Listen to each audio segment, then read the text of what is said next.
जय श्री कृष्ण। जय हो माँ जगदम्बे। हमारे ऋषि संत कई बार कहते हैं कि शक्ति तो कण कण में विराजित है। जैसे कहते हैं ना कि भगवान तो कण कण में ही है, तो भगवान का जो शक्ति रूप है वो कण कण में ही है।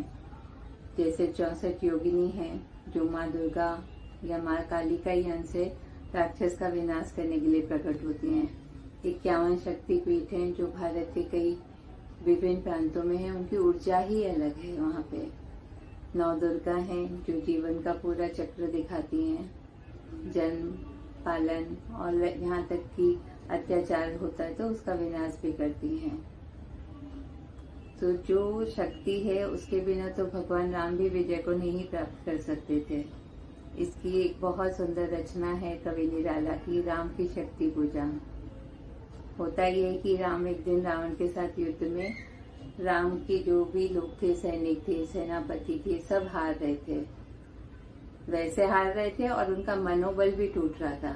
और भगवान राम भी कोशिश कर रहे थे तो उनके तीर आगे तक जा ही नहीं रहे थे, वापस आ जा रहे थे। तो राम ने देखा अपने ध्यान से तो कि आज तो माँ शक्ति आरूढ़ है रावण के रथ पे। तो भगवान बहुत उदास हुए। किसी तरह युद्ध पूरा किया, संध्या तक आए अपने शिविर में और भगवान की आंखों में आंसू है, अश्रु है कि मैं हार रहा हूँ उसका दुख नहीं है। माँ को पता मैं सत्य के साथ कर रहा हूँ, वो अन्यायी है, माँ उसके साथ कैसे खड़ी हो सकती है। बाकी सब तो उदास थे, लेकिन जो सीनियर थे जामवंत जी, उन्होंने कहा कोई बात नहीं, आप भी भगवान जैसे रावण ने आराधना की है वैसे आप भी कीजिए माँ की शक्ति की आराधना। तो ये बात भगवान राम को समझ में आती है और हनुमान से कहते हैं कि ठीक है, तुम 108 कमल के पुष्प लेके आओ और मैं पूजा करने के लिए बैठता हूँ और कोई मुझे परेशान न करे, डिस्टर्ब न करे, इसका ध्यान रखना। भगवान राम पूजा कर रहे थे माँ की शक्ति की और पूजा करते थे और पुष्प चढ़ाते थे। तो जब उन्होंने 107 पुष्प चढ़ा दिया तो माँ ने सोचा इनकी परीक्षा लेनी चाहिए। तो एक पुष्प माँ ने गायब कर दिया, हटा दिया वहां से। तो भगवान ने देखा कि अरे पुष्प चढ़ाने के लिए तो पुष्प नहीं था, अब वो उठते तो फिर पूजा पूरी नहीं होती।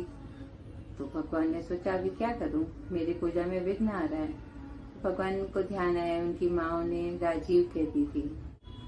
तो भगवान ने कहा ठीक है, मेरे पास तो अभी 2 कमल हैं, तो मैं अपने नयन माँ को चढ़ा देता हूँ एक पुष्प। जैसे ही भगवान तीर लेके अपनी आंख तक पहुँचते हैं कि भाई अब आंख निकाल के माँ को चढ़ा दूंगा, तभी माँ भगवान का हाथ पकड़ती है और कहती है रुको राम, जीत तुम्हारी होगी।